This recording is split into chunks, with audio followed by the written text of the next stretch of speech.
It wasn't until in my 20s I decided to pursue nursing and down the road midwifery. And at that time, I wasn't even sure what field I wanted to do. I thought I'd want to do psych behavior or nursing home because I wasn't really sure a whole lot about nursing. And after I got pregnant with my first son, Sam, I decided that's what I want to do is labor and delivery. I know that when I wanted to work in labor and delivery, it's because the nurses that worked with me, they were so compassionate and understanding and reassuring in the most vulnerable time of my life. I got the chance to interview with a friend and old coworker, Lisa Bennett Henderson, who works at Winona Health as an RN. She has completed the journey that I am currently on in very similar situations. She has 2 little kids at home and got her LPN first, worked as an LPN while attending Minnesota West University, which is also my path as well. Lisa Bennett Henderson sat down with me at her house, and together we went over how her job transition has gone for her. She's been working as a registered nurse with Winona Health for about a year, since June, in family birth. And prior to that, she was an LPN in the nursing home and assisted living.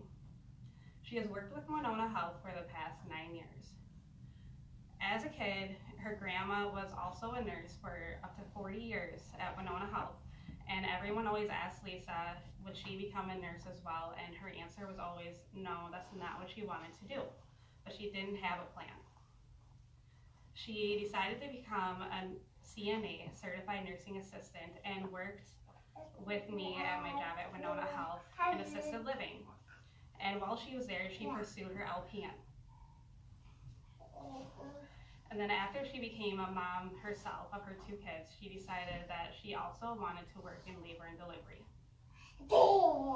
She thought that she had a great experience at Winona Health with her nurses helping her as well. Going into the health field can affect your personal life in many aspects. I asked Lisa how being an RN has affected her life. She replied that she sometimes goes days without seeing her husband or her 2 kids, as working in labor and delivery is 12-hour shifts and sometimes more if you're in the middle of a case. But she's found comfort in knowing that her coworkers have become a second family at her hospital. She enjoys working with her providers and her other RNs and staff. Some days she finds that it's hard to separate her work life as work Lisa from mom and wife Lisa. But she tries to remember that when she leaves the hospital that she needs to just drop it there and not bring it home with her, no matter how hard it can be. One of the things that Lisa struggles with is when a baby is born into a drug-addicted environment or harmed in preventable ways. It's hard to remain non-judgmental,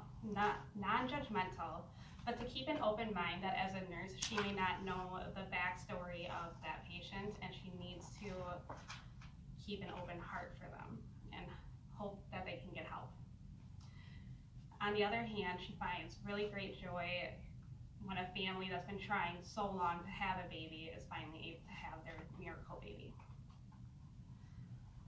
As an RN, their roles require a lot of communicating with the providers, transition nurses, and their patients. It's important when speaking with a patient to use open-ended questions to get the most out of the conversation and refrain from using medical terms when explaining what's going to happen throughout the procedure. RNs do a lot of face-to-face with their patients, but they also take phone calls with patients asking questions. And in that time, the RN needs to use their broad knowledge and to best assess the situation without physically being able to see that patient. Being an effective communicator makes a world of difference. Lisa says that you want to be able to fulfill the patient's birth plan.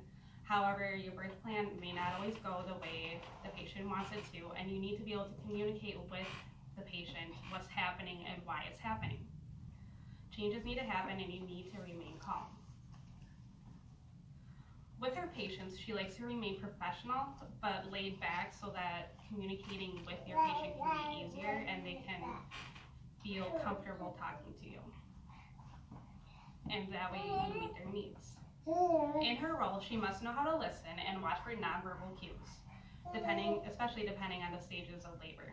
Towards the end of your progressive labor, the mom is not able to talk as much as she would like to, and so the nurse needs to be able to communicate and coach mom to making sure that she is breathing and that we can keep pushing.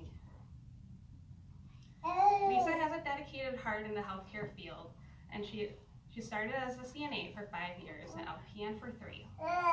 She's found the transition of roles to be hardworking, as each role has an increased different set of responsibilities. The most important thing she's learned as an RN in the labor and delivery is to always keep an open heart. Be ready for surprises. Babies come when babies want.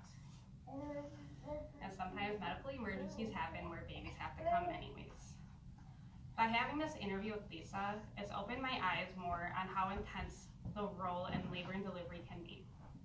It's also driven me more to stay on this career path and hopefully furthering into midwifery down the road. Lisa was very insightful and willing to share a lot on her job. The one communication skill that I would like to work on for myself is being more personable with patients. That way they can find it easier to talk with me and I can hopefully be more encouraging with them. Being in labor and delivery, you witness women and families at their most vulnerable moments, whether it be joyous or unfortunately heartbreaking. I want to be their shoulder to cry on, or whatever kind of tears they may have. This is the role that I have been made to work in, and I look forward to continuing working towards it.